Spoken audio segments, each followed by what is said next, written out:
So, good morning, everyone. So, this is the new session, and we all are here to joining this session. And this session is really a knowledgeable and wonderful session, and we get lots of things from any articles, and there are lots of articles are mentioned in the group. So, just choose any article, read and speak. Means try to explain in a short. So, it is really beneficial to enhance our skill and other also. So now you can start, sir.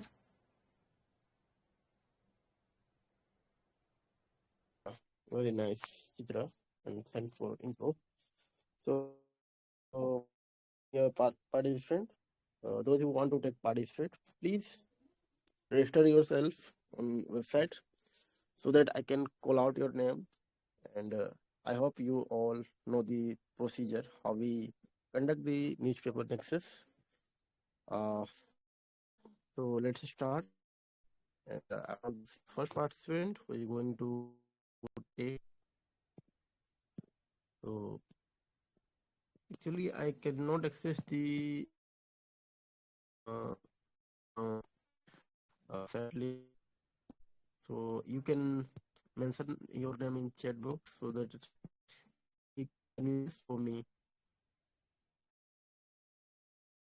Uh, are you I willing to think it take is not participate? refresh. Farib is there.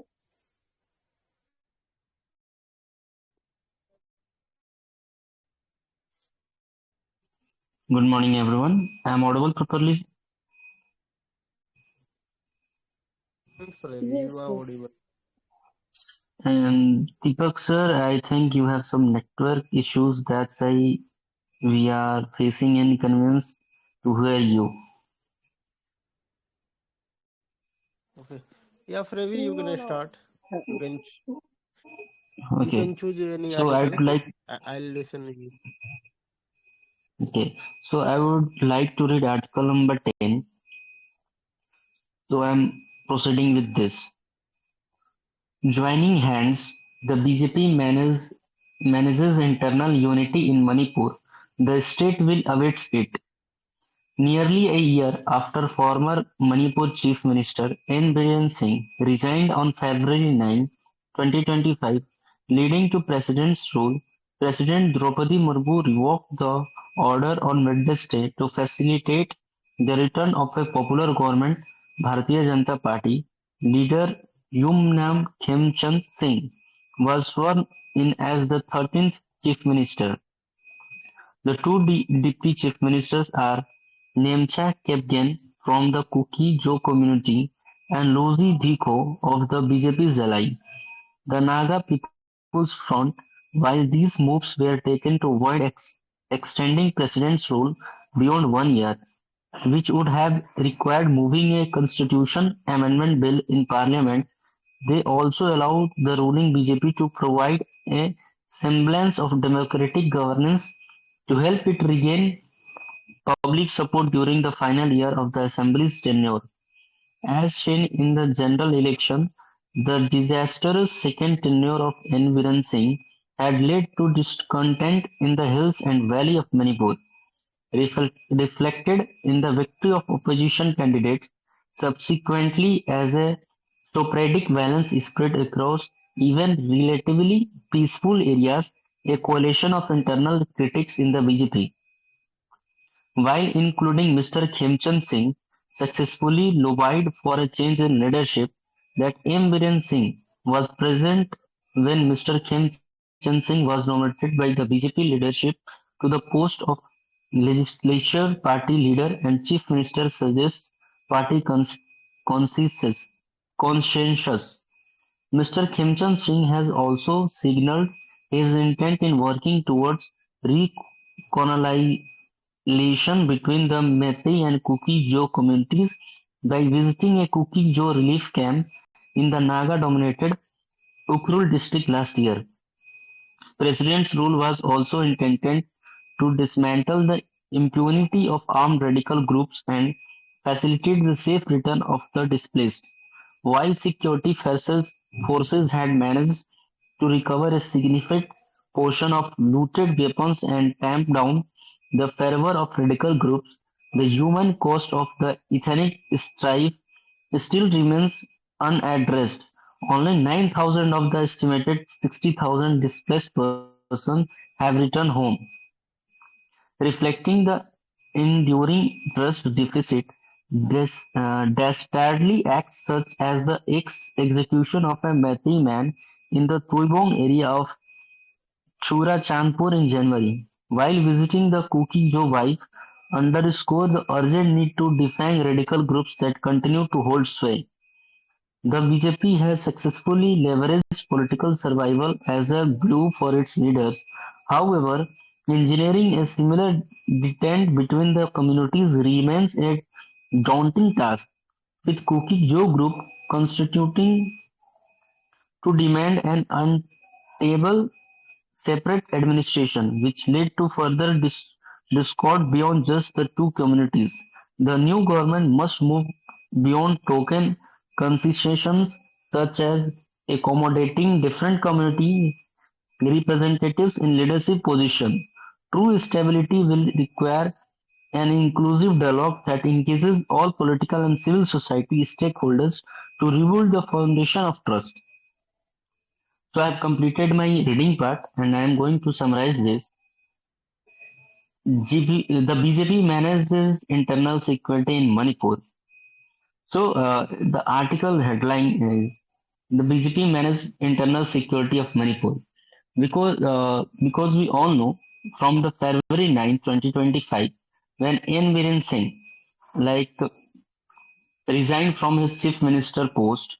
After that, in Manipur, there is a president role in Manipur under the President Draupadi Murmu, and in the president role, I am elaborating this what's happened that the governor works as a head of the state and he manages all the things in the state, including the police forces, all the security forces, and all the uh, all the works in the state. Okay, and after like it's almost a 1 year after that, BJP leader Yuman Khemchand sworn as a 13th chief minister of Manipur. After in 1 year, because we all know in a state in a India, if in a there is no government, only president rule will happen for 6 months. But it's almost 11 months. For 6 months, and after in the parliament, we conduct a session, and after that, it will be extended for another 6 months. Okay, so that's how we are. Manipur has no chief ministers for 11 months, and after the announcement of the chief minister of that human Khensan Singh, it is good for that the people because they have their own chief minister and they can raise their voice for this works because in the president rules all the parties and the all will be no one is there in the power but only the president and the work is going formally, so that is not very good for in a democratic India. And two deputy chief ministers also sworn. One is from the Nemchan Kimben from the Kuki-Jo community and Lucy Depo of the BJP allies. BJP has allies there also. So Lucy Deco is from the allies group and they want to balance the joke Kuki and the Meitei groups because in the after many blood paths like protest and the um, what I said, it war between them. Okay, because they hate each other. Sometimes it's also happening in the husband wives. One is cooking, one is Matthew. They are separated by the this. Uh, I said in Naslabhe. Okay, so the main reason was there for the land acquisition because in the other groups they have the um, benefits of the ST. As a ST, they can buy any lands in their area, and they have getting government um, uh, benefits because they have the identity of ST but other don't have. So that's why they are going there, and many um, people have like having gun and they shoot each other, and there are many uh, inconvenience was there, and over 60,000 people are displaced from their homes because of the insecurity of that reason. Only right now, only 9,000 people are backing to their home. But it's also concerning because 51,000 people are also lifting their home by this. So we have the first duty of this government is to back them their home and maintain the peace there. And the radical groups which in Manipur, they are because we all see there is a areas who is banned for the Methi groups and the Jo communities because of the fight they are fighting each other. So we had to like stop this and maintaining the peace there. So that is all from my side. If anyone can add their own uh, thoughts in this article, they will.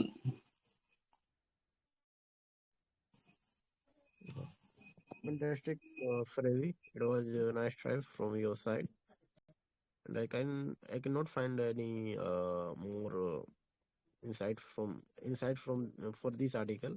It was enough, and yeah, you interpreted very well for this article, and I think it has been 1 year uh, around. I mean, president rule.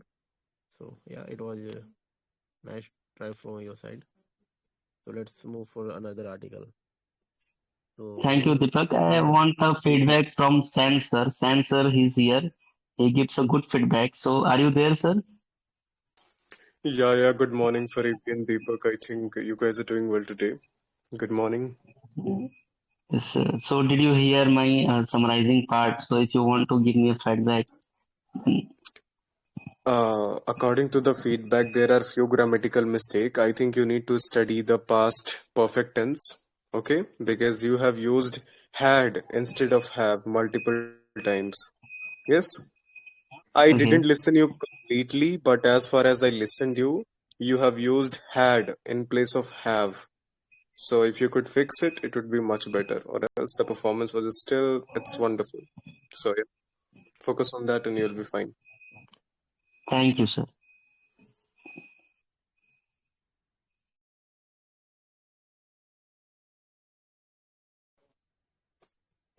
okay, so let's move for another article. I want to the next one.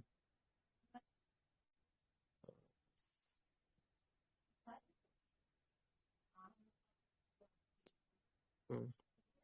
Subham, are you there? Subham Ram.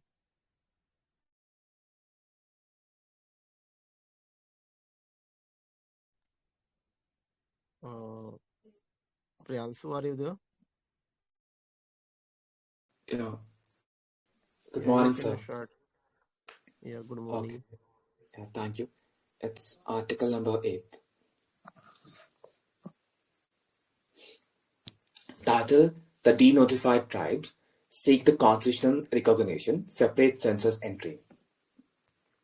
The denotified tribes, nomadic tribe and semi-nomadic tribe, seek their separate column in 2027 caste census, claiming they have been politically misclassified among sorry, among SC, ST, OBC group. They want subclassification to highlight the backwardness within the grouping. This article is brought to us by Abhinay Lakshman, the New Delhi edition. The denotified tribes, the nomadic tribe and semi-nomadic tribe across the country are coming together to push for a separate column for themselves in the census 2027. The demand is for the constitutional recognition of the denotified tribe in a schedule on a par with an existing classification of the scheduled caste and scheduled tribe SC and ST and other backward classes OBC. In February 2027, India will conduct a caste simulation for the first time since 1931. 5 years after that, 1931 census, the origin of the scheduled caste list came into being in the form of a Government of India Scheduled Caste Order 1936. half a century earlier, in 1871, a colonial law had classified the entire community, particularly nomadic and semi-nomadic tribes, as a criminal. After the law was repealed in 1952, these groups came to be known as denotified tribes, and the Social Justice Ministry has now recommended in the Office of Registrar General of India that these denotified nomadic and semi-nomadic tribes be included in the census. The Office of the RGM has agreed to include them in the next year caste enumeration exercise, and a ministry official assured the community leader in North India in a virtual meeting on January 13. Separate column. But we had no idea how they will do it. B.K. Lodi, a community organizer in the Uttar Pradesh who was at the meeting, told The Hindu, if you are not counted in a separate column, a separate code, in the census form, we will lost once again, said a Balakram Sansi, 63, a Karnal-based organizer with the All India Denotified Nomadic Tribe Development Council. Even as a leader from the denotified nomadic and semi-nomadic communities across UP, Haryana, Punjab, Rajasthan, and other parts of North India are fighting to have their own schedule. Some leaders have started to stress the importance of recognizing a graded backwardness within this grouping as well. They want the demand for subclassification to go hand in hand with that for a separate schedule.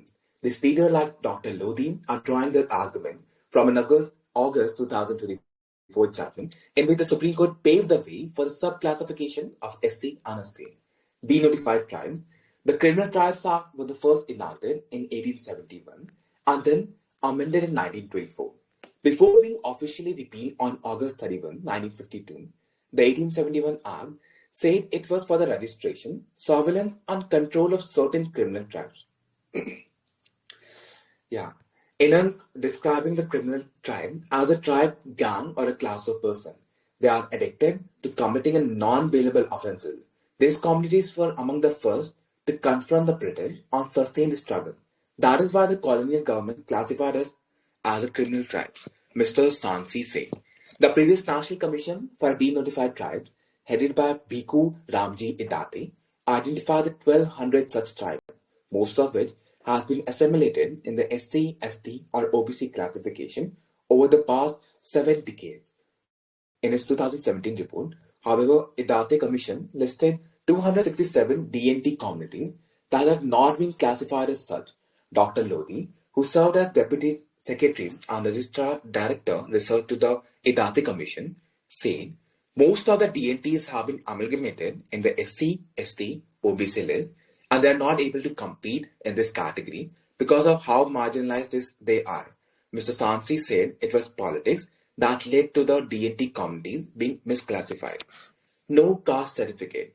Despite the scheme for DNT run by both the state and centre, such as seed schemes, only a minuscule percentage of people are getting the benefit, mainly because the government are not willing to issue the DNT certificate, the leader said. The Social Justice Ministry has only spent 69.3 crore on the seed scheme in the past 5 years, as of December 2025, compared to the planning expenditure of 200 crore. The reason for this is that no state is issuing the proper DNT community certificate for us, despite the reminder from the center. Dr. Lodi said, I'm done with the article. So basically, the whole article is involving that there's a failure on the administrative part of the state in providing a separate census for a denotified nomadic and semi-nomadic tribe, whether it violates the constitutional guarantee of the principle of equality or substantive justice. As in this article, they're saying that they are already amalgamated in the SC, ST, and OBC community. Whether it's justified or not, there are various leaders who are voting for that. So basically, the denotified tribes are a tribe which are designated as a criminal tribe by the Britisher, and they are denotified or declassified as a criminal communities in the year 1952. We know that there are a lot of other repercussions of not doing so. So after independence, so that's why even the leaders of the denotified nomadic tribe and semi-nomadic tribe are questioning that we should be getting a proper or a separate column or a census. As we know that caste census exercise is going to be in India after 30, if I'm not wrong, or before that. There's some year mentioned in this article. So even I agree with that, that differentiated treatment is a must if we wanted to achieve the social equality in the real term. Keeping in view the social stigma, they are still excluded from various socio beneficial sorry, they are still excluded from various social beneficial legislation.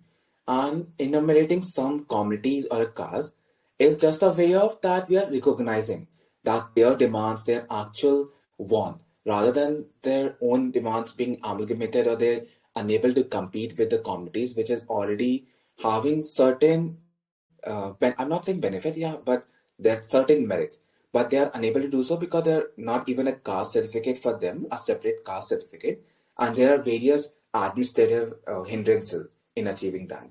So, yeah, if I go about the various Honorable Supreme Court judgment, they categorically say that backwardness must be based on the empirical data. So we should have a proper data in order to analyze or in order to establish the cause and effect relationship. So how much communities, like how much of the benefit should be granted to that communities in order to just uplift them in amongst the normal or the communities which already at par. So yeah, and that's it. That's it. Yeah. Thank you.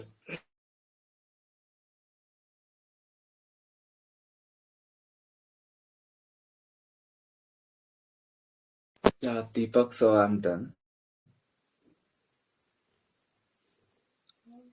I think there's a connectivity issue. I I think. think he is busy, but yes, you explained it so beautifully, Priyanshu. And I literally somehow see eye to eye with the denotified tribe, because what is the ground reality here? You know, Thank I you, come from Priyanshu. Uttarakhand. It I was come from, wonderful from your side. who is And saying, yeah, Deepak, am I yes, audible? enough. Yeah, thank you. Yeah, UK, can you give any insight Your from mic your is side? off, Deepak, but your voice is coming. I don't know what's happening.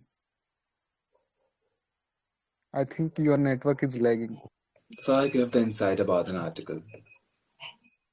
Am I not audible at the last?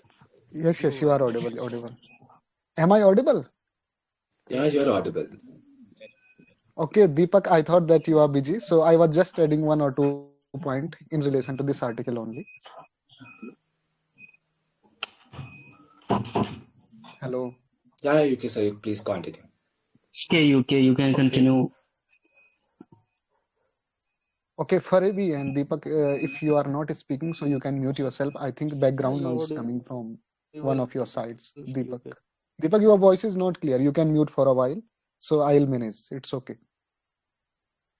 So I was Can adding you 1 or 2 point. Yeah, yeah, sure, sure. Thank you. Actually, what I was talking. Yeah, yeah. I was talking about this denotified tribe, the article which is read by the Priyanshu. And this is really a proud on the problem at the practical level as well. You know what I was trying to say here, because I know some denotified tribes of my state, especially my home district is Chamoli. But what is the problem? They are considered under the OBC in my state, and they were earlier denotified tribes. So they are demanding that. I muted them. I don't know what is happening. I Deepak, muted Yeah, them. what is Deepak, I don't happening? know. there's a connectivity issue at your end. You are Deepak, like you can mute audible. for a while, so Yeah, I'll please. manage. You can mute. I think there is some network problem from your side, Deepak.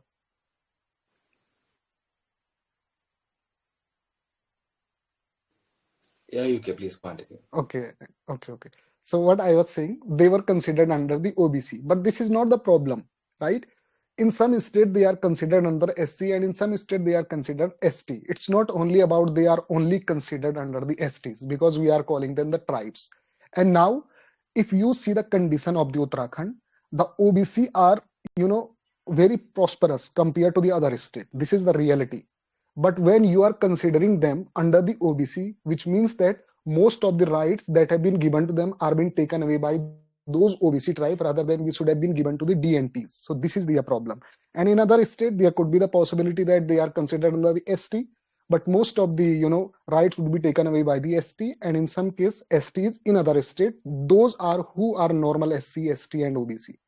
So that's why I think their demand is somehow genuine, that to sub-classify, and there must be a separate column for them in the census, so that there could be a separate column or para for the denotified tribes, so they could be given the proper rights which they deserve. Because we know that historically, what the wrong had been done to them by the colonial forces, right? So this is very genuine demand. This is what I feel. I am only saying on the basis and experience of my own state only. If you see the SC and ST, even OBC, they have been given the constitutional status, but there is no such status for the DNTs, because there is no such column for the DNT. So there could be the possibility that one, they have been given the separate right apart from the SC, ST, and OBC, which are the normal SC, ST, and OBC, right? So there could be a separate column, and then there could be the possibility that the DNTs could have been given a separate constitutional rights too. So I think this is a very genuine demand, and government of India must need to contemplate and ponder upon. This is what I wanted to say only. Yeah, exactly. It's constitutionally justified, and even how the government governance and the administrative get to know about actually the problems suffer by them. And yeah, I also agree that a separate census column demand is justified. And even after that, also we were able to provide the targeted policies for the person or for the communities what actually need. And as you mentioned about the misclassification between SC and ST and OBC, how much that they actually be included in the which category. So as per the proper recorded data, then only we can able to get. So yeah, as the constitution should be in spirit, not just in the word itself. Then there is not an article, but yeah, by doing some fruitful exercise through the census, we can able to achieve that goal. So yeah, hope for the best. Yeah, please, next, whosoever wanted to speak, they are most welcome. Thank you. And thank you both of you, UK and Priyanshu Patel. And our next participant is UK sir. So UK sir, you can continue with your article. Yeah, thank you. So uh, let me pick my article. This is the article 18. I'm going to read it. Did you read it or not? Is this article is being read or not? No sir, it's not ready yet. You can proceed with Because that. I heard you that you were talking about the Manipur issue, so that's why I asked. So I'm going I to read read it. article number. Okay sir. Okay. So new CM but no instant resolution in Manipur. Just give me a second. Just a second.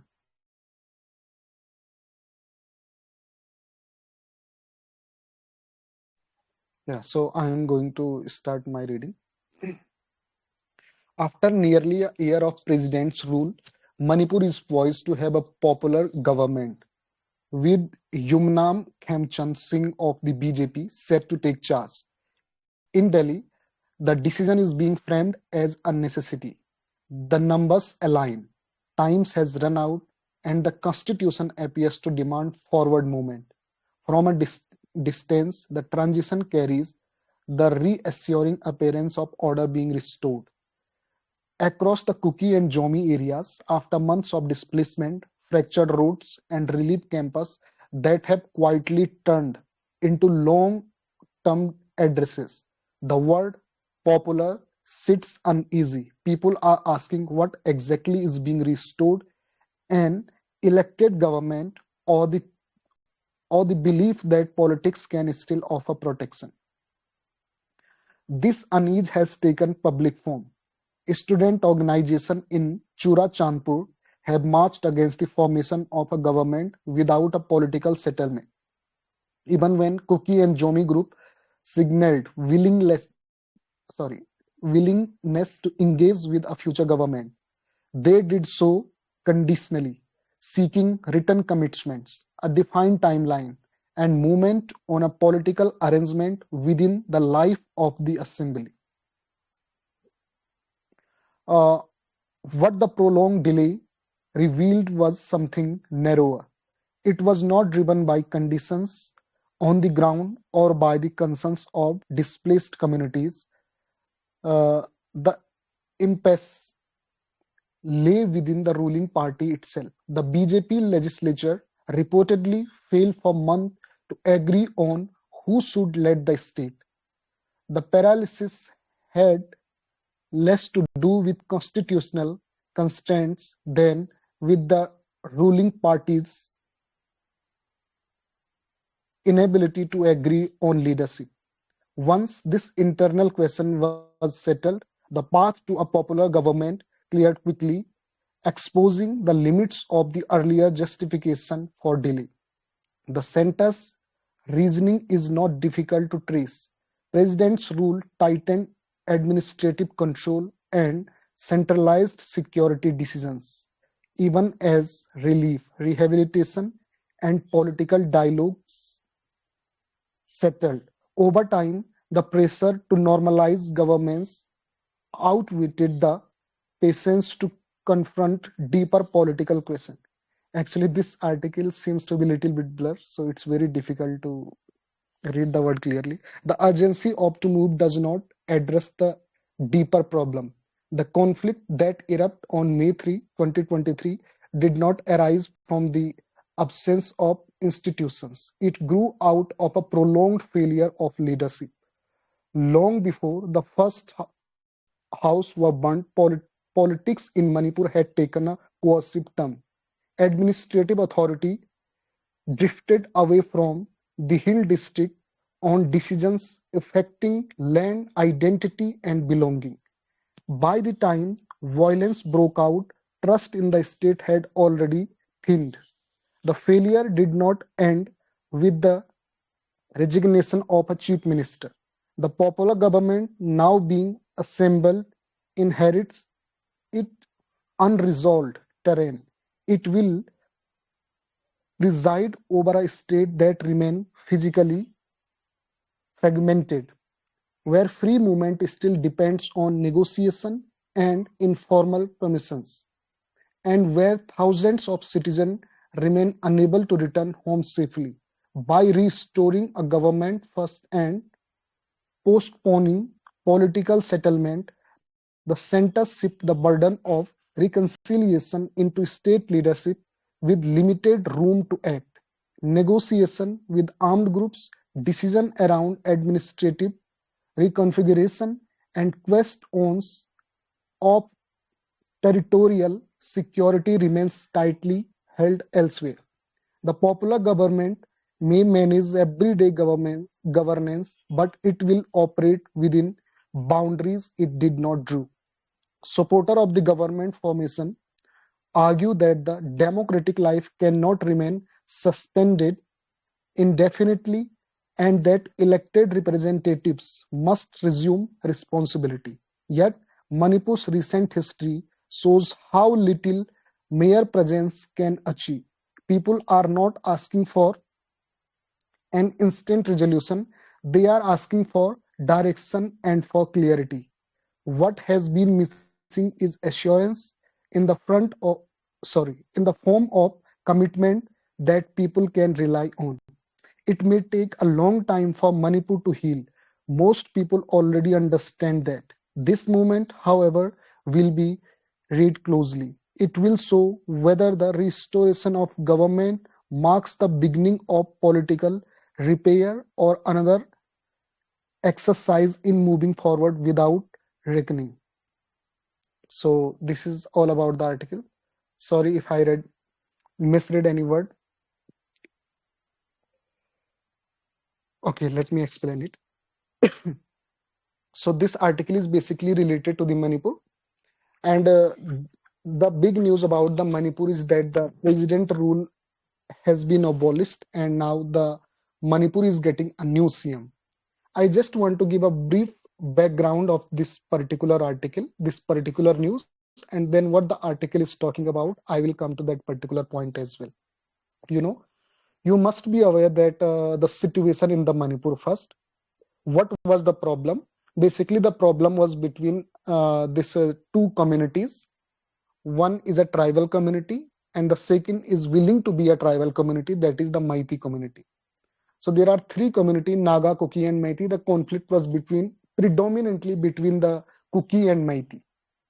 Kuki are a tribal community, but Meitei are non-tribal community, but willing to be the tribal community. So what is the problem basically there? High Court of the Manipur cited this decision in favor of the Meitei. That erupted the violence. What was the decision? Meitei to be considered under the tribal community. Had the Meitei been considered under the tribal community, then there could have been a serious problem for the Kukis, which they felt. It's not my personal opinion. What is the problem, by the way? Kuki and Naga accumulatively having the 90% of the area in Manipur where they can reside in. But Meitei are more populous, but having almost 10 to 12% of the residing area, right? And once the tribal status is been given to Meitei because they are already powerful, so this is the fear to the Naga and Kuki that their land could be taken over by the Meitei only, their resources could be taken over by the Meitei only, whether it is the government jobs and any other aspect of the life in the Manipur. So this is the bone of the contention. So we have seen that the violence erupted. Unfortunately, many people were killed. We have seen that those videos, those were very unfortunate, where a woman were paraded and these sort of things erupted out of the Manipur. So it made the central government to impose the president rule because there was a complete failure of the constitutional mechanism in the Manipur. Under 356, this president rule was imposed. But now it has been revoked because already 1 year has been passed. Although the president rule can be moved forward more than the 1 year or beyond 1 year, but it's very difficult to take it beyond 1 year. The maximum time period is 3 years. Even after 3 years, if you want to persist the president rule, so you have to make the constitutional amendment. But it's almost very difficult to take it beyond 1 year. So that's why 1 year is complete. President rule has been lifted now. And the new CM is now taking oath, I guess. Right? So we must understand two things. When there is the president rule in particular state, so there could be the two possibility, right? Either the house could be suspended or house could be dissolved. So what was the situation in this very president rule? The house wasn't dissolved, the house was only suspended. And once the house is suspended, you don't need to go for the new elections. So that's why you have seen that there is no new election because house wasn't dissolved. So simply when the president rule now is being lifted, Manipur got the new CM. It's not like that we are going to hold a new election. Yes, had it been the situation that there would have been the dissolution of the house, then there would definitely be the new election in order to get the new CM. But this is not the case for the time being in the Manipur. But what the people are demanding basically, they are demanding, will the situation change completely after bringing the new CM? Not at all. Many people are displaced. They are forced to leave their motherland, right? They don't have their houses to live for. They have lost their loved one. They have lost their jobs. They don't have employment. So they want assurance from the government that when these issues will be settled down, right? It's not like that you are lifting the president rule and just bringing up new CM. By the way, the CM is from the same party, BJP. So how the things will change? They are demanding in front of the incumbent, whether they are in the state or in the center as well. So this is the affair. Everything must be restored in a proper way first. Then only there could be the better opportunity for the people of the Manipur. Some people were saying that yes, president rules should have been lifted and must be lifted because there must be a democratically elected government in Manipur. I think this is a good step.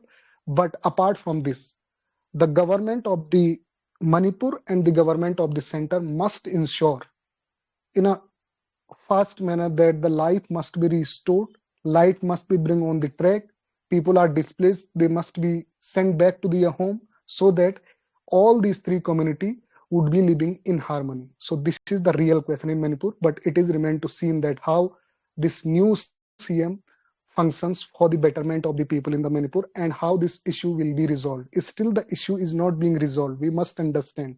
There is also the same question whether Meitei would be given the tribal status or not, because they could be still protesting maybe in next coming week. So let's see how this new government perform. But I believe that there must be the harmony among the communities. Yeah, thank you. This is from my side. So now you can carry on. Or if anybody want to add in any further points, so they are most welcome.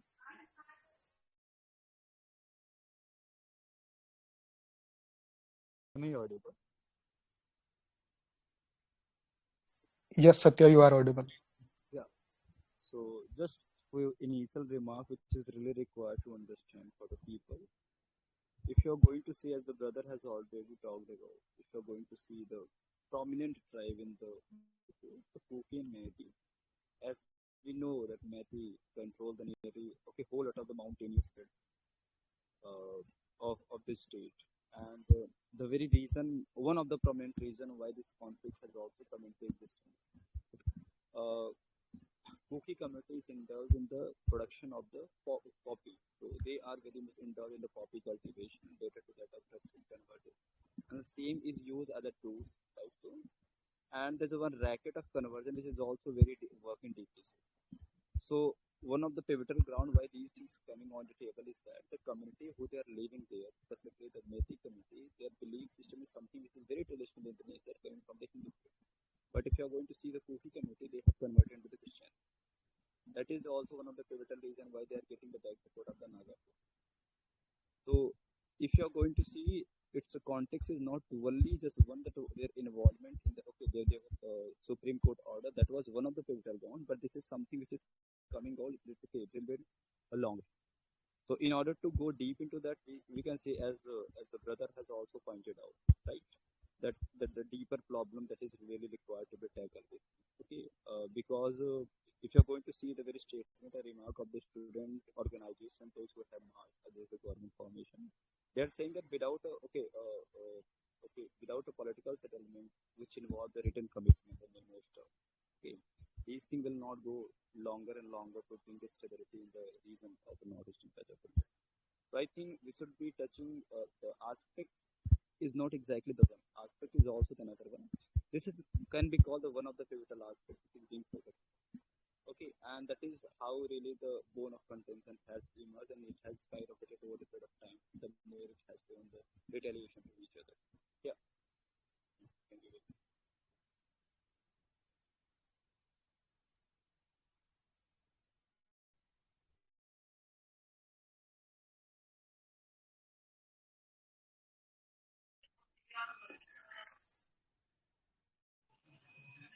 Thank you, UK sir and Satya sir, for participating. So, Utkarsh ma'am is here. So, ma'am, Utkarsh ma'am, are you there?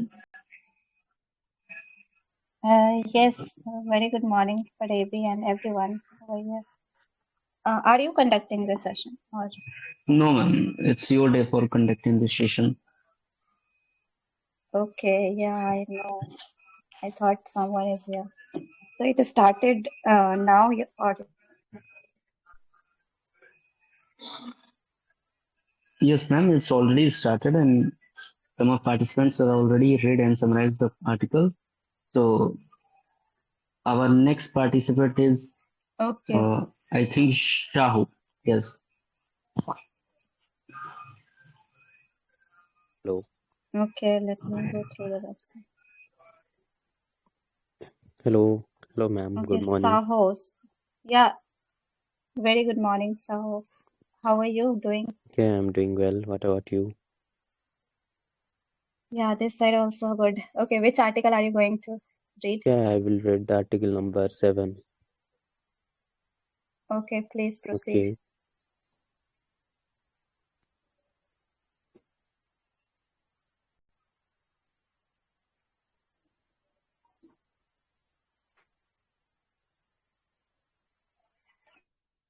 Okay.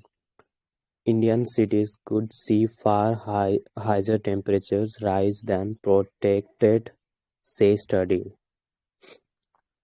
Climate models may be underestimating by the anything from half to 2 degrees.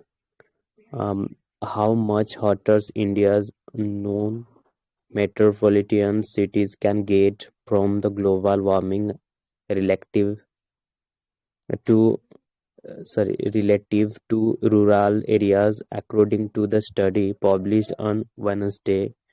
The researchers from the University of East Anglia in the United Kingdom analyzed how temperatures would rise in 104 medium-sized cities in the tropicals and subtropical regions under a 2 degrees Celsius warming scenarios. The emissions path that the globe is currently on the rather than the asking how hot regions become on average. The study asks different questions: how much faster do cities warm than their surrounding countrysides? The study found that in the Patials, Punjab, land surface temperatures could rise at the doubles the rates of warming projected by the global climate models in comparison to its surroundings rural region and the extremes outliers. This means that if the models used in the intergovernmental panels on the climate change assessments predict a 2 degrees Celsius temperatures rise in the Patial, and the rise would actually be 4 degrees Celsius when urban heat islands effect as the effect are accounted for, and the uh, extra 2 degrees Celsius rise in temperatures can have the significant implications for susceptibilities to heat shock, water availability, and the public temperatures on the cooling. The urban heat islands effect the studies including 18 Indian cities and find that all them warm faster than the nearby rural area. On the average, Indian cities experience about 45 more 45 degrees more 45% more warming than what's Earth system models project for the borders regions. Urban heat islands effect in the terms tendencies for the cities to be hotter than the nearby rural land. So overall, I have done my reading part. So now I am going to summarize this article. This article is all about the how day by day the temperature is goes up. We are know the summer season is approaching on, and day by day temperature is going higher. So in this case, the climates modules, researchers like a research based on the University of East Anglia, which is in the United Kingdom. He analyzed the climates, how goes faster, how goes the temperatures higher. So climates, mm, uh, after the analyze, they found in some researchers they asked about some cities how it goes faster the temperatures in the cities area and rather than the rural area. The after they said that the you can say this why the temperatures goes uh, over.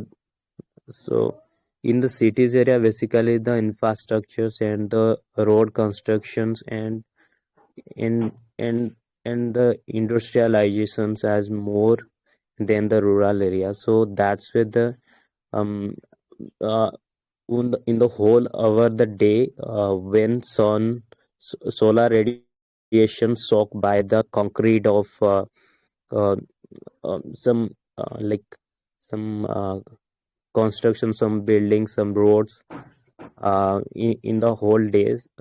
Basically, over when sun goes down, after that they release the heat. So the environment basically they create warm. So that's why the cities goes very higher temperatures rather than rural area. And this research also said to that in India there are 18 cities, including I would mention those cities, Patial and Punjab, land, Punjab, and some like Jamshedpur, which is for the industrialization and some commercialization purpose they use. And there basically they found higher temperatures. Um, so um, so the research module say if we will not planting nation to more in cities, then it's a normal way to we will face the global warming and high temperatures in the urban area. So the initial steps to take by the government to planting nations trees in the cities, because the temperature is increasing day by day. Normally if you go to it urban area, basically there we can face more temperatures, even the winter season also. But in rural area, that is different. Rurals basically full with the granaries and full with plants. So in there we find normally and very cold rather than cities. So this articles all about temperatures, how the temperature is increasing day by day in some cities. Orally, I have done my summarizing. Okay, thanks. Thank you so much, Saho, for picking this article and reading and summarizing in such a wonderful way. I appreciate your presence over here. And if I talk about reading part, you read it very well, like calmly, but you made mistakes over there. But it happens, like if you will be consistent, then you can overcome to this.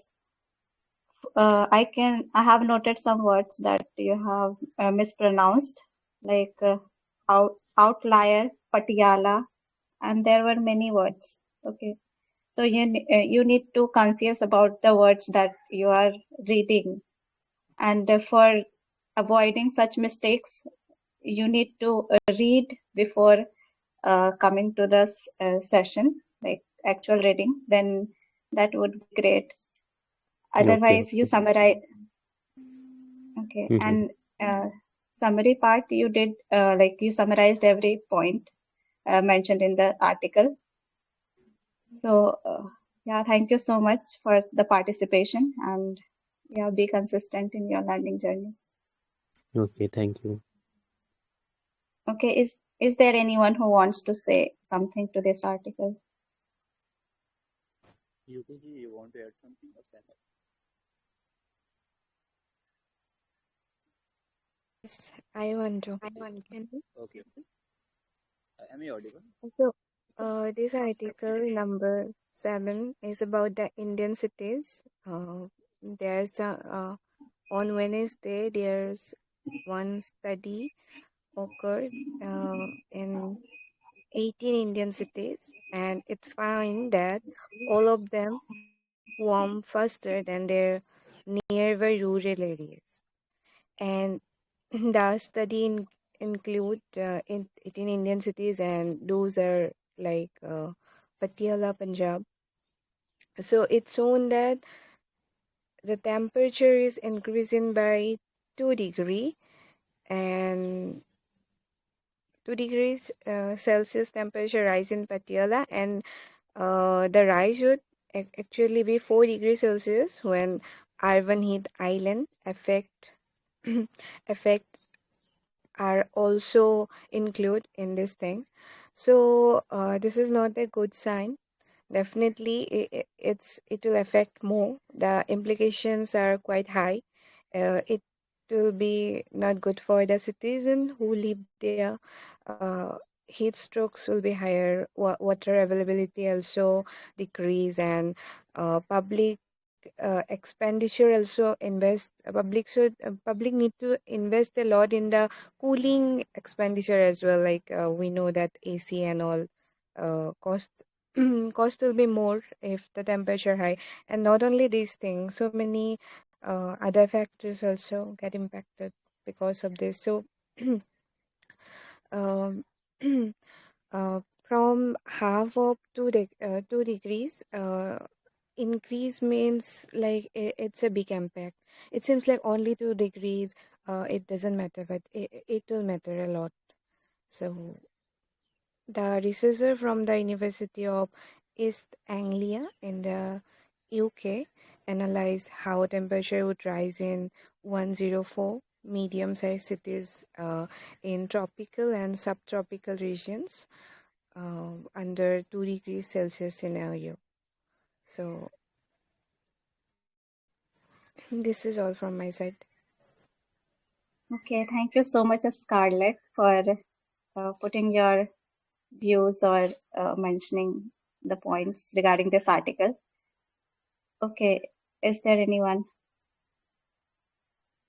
Okay, one thing like here mentioned in the article about urban, uh, it is urban heat island effect. So in cities, we are seeing like its average temperature is increasing at as a global climate model predicted. So like why it's happening, it's due to urban heat island effect. And what is it basically?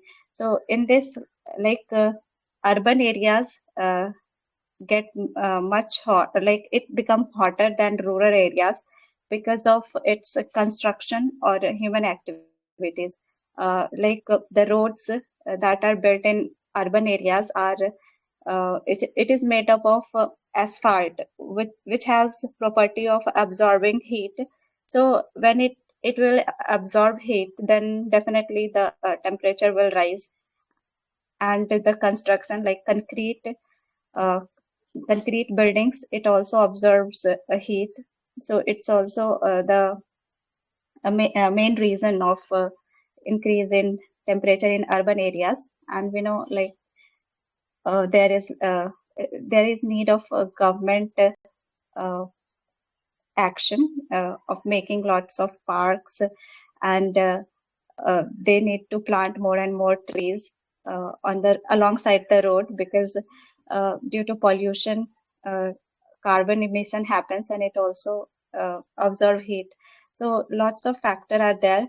That's why predicted model is failing. And it's not about talking, it's not like we can only we have to only talk about average temperature. We need to focus on cities, because its main role to increasing the temperature. So and yes, like that's urban heat island effect is uh, rise of temperature due to urban activities, urban human activities, and concrete buildings. Okay, yeah, this is what I want to say. Okay, next participant I would like to call Priya. Priya, are you there? Okay, I think she is not here. So next, our next participant is Scarlett. Scarlett, are you there? Yes, I'm here, ma'am. A very good morning, ma'am. Okay, so which Good article morning. are you going? I'm going to read article number 6. Okay, please proceed.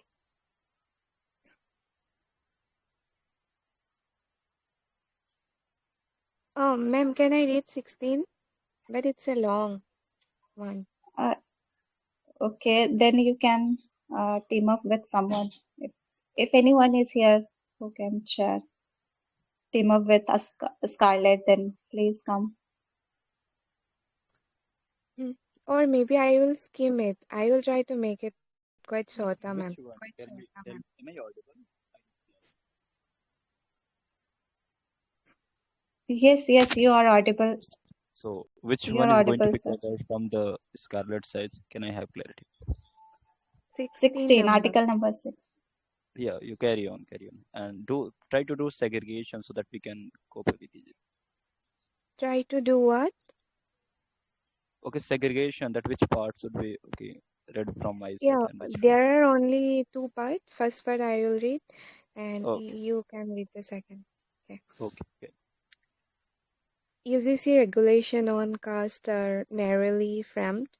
The widespread protest against the new UGC regulation have led to the Supreme Court staying their implementation, citing concern that the regulation could divide society. While much public debate, including this newspaper's editorial, UGC regulation forged a needed reckoning, i.e., January 29 has focused on the merits and flaws of specific provisions. A more fundamental question remains insufficiently examined. Why are measures aimed at correcting historical caste based inequities consistently met with such severe backlash? Why, even more than 75 years after the adoption of the Constitution, do we still struggle to accept the need for such interventions? The answer lies in how Indian society, backed by its socio-political institutions, continues to treat caste only as a relic of the past. We keep tripping over caste while insisting that it no longer exists. Caste atrocities are framed as isolated acts by Davian individuals rather than as manifestations of an unchallenged social order. The editorial, too, even as it acknowledges caste privilege, stops short of examining how our institutions, including the proposed UGC regulation, fail to meaningfully challenge it. The stated objective of the draft regulation was to eradicate discrimination and promote equity and inclusion. Yet, even under the section titled Measures for the Promotion of Equity, the focus remained almost entirely on discrimination. Students are asked to submit undertakings not to discriminate and to report instances of discrimination, and institutions are directed to implement guidelines aimed at protecting socio-economically disadvantaged groups. In keeping with long-standing policy approach, the regulation framed caste as something affecting only disadvantaged students.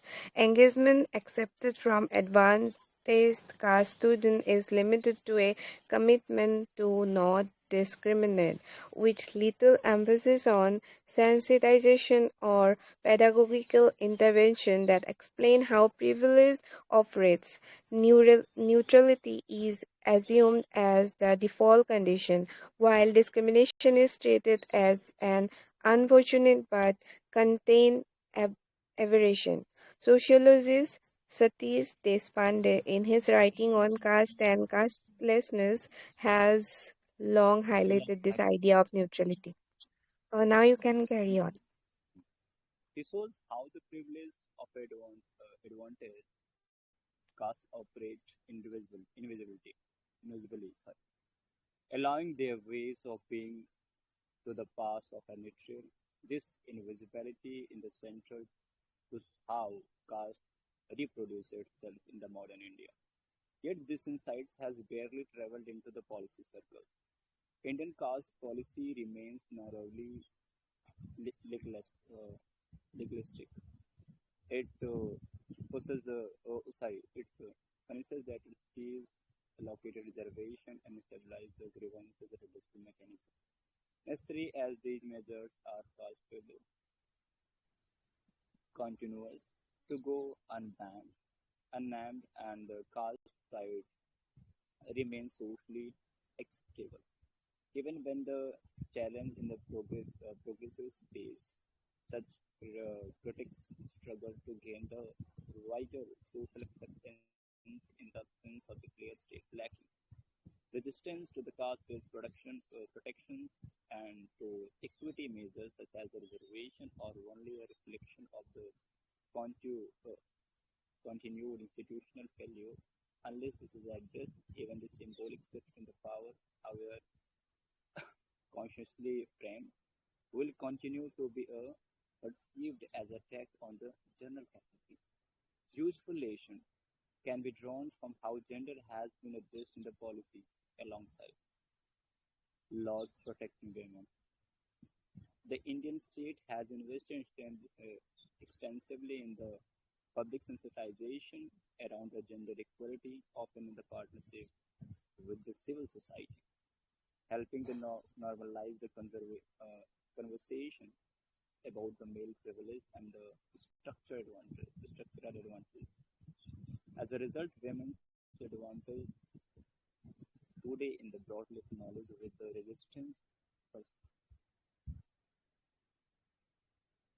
sorry, I will catch you later.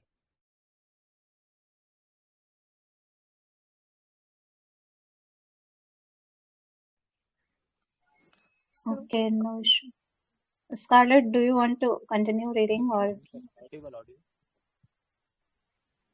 Yes, yes, you are. Okay, let me read. So, useful relation can be drawn from how the gender has been addressed in the policy alongside laws protecting women. The Indian state has invested extensively in the public sensitization around the gender inequality, often in the partnership with the civil society, helping to normalize the conversation about the male privilege and structural disadvantages. As a result, women's disadvantage today is broadly acknowledged with the persisting largely at the margin. No comparable effort has been made with the caste. If the Indian state is serious about addressing caste, it must confront it as an institution in its entirety. This requires a pedagogical reform that teaches caste, including caste privilege, as a lived social reality from the level of basic schooling. We also need public campaign that challenge the idea of the dominant caste norms being simply neutral culture. Unless this happens, resistance to reform will persist. The protests against the UGC regulation are not an aberration.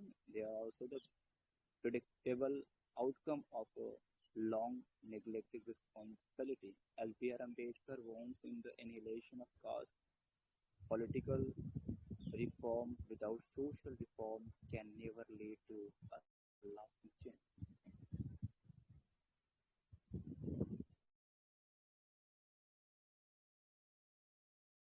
Would you like to give first explanation, Scarlett, or shall I?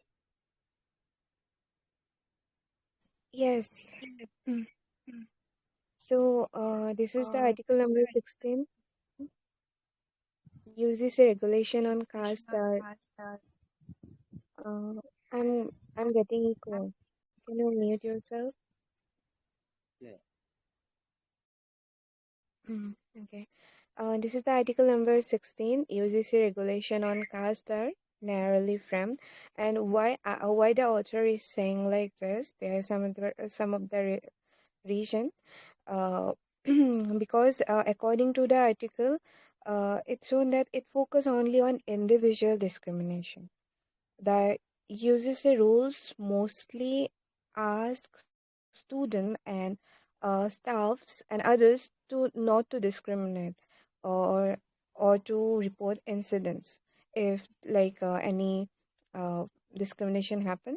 So they should report the incident, and staff and students should not discriminate, but they don't require a deeper understanding of caste and privileges, which is most necessary.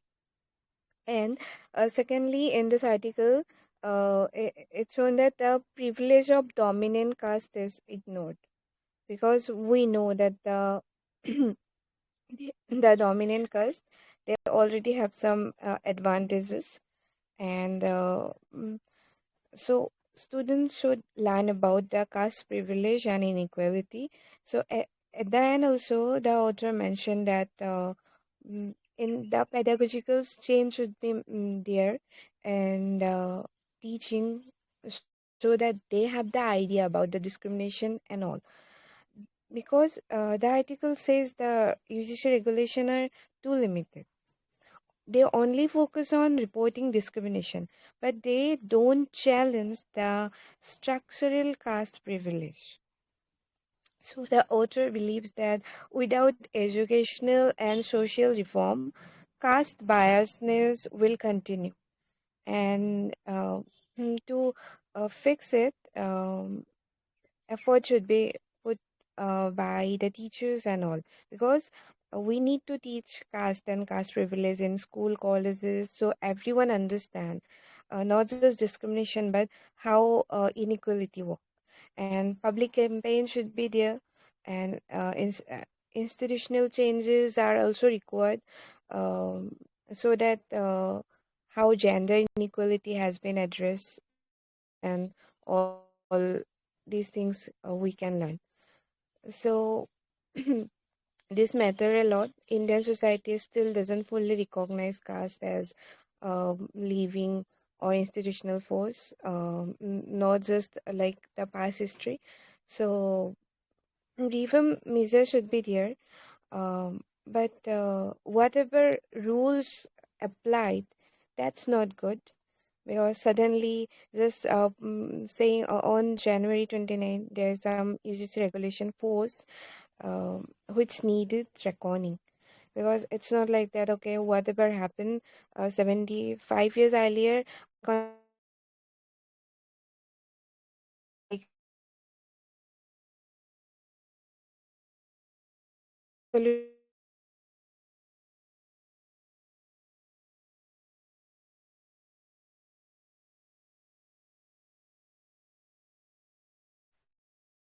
is You're not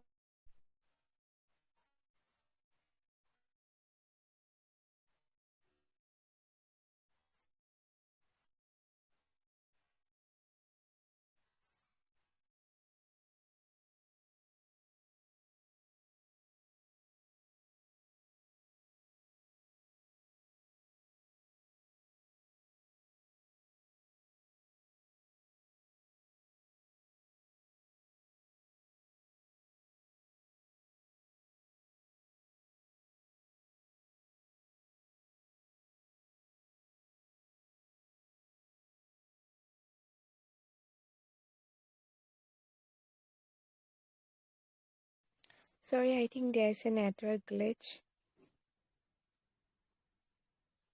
Am I audible? yeah.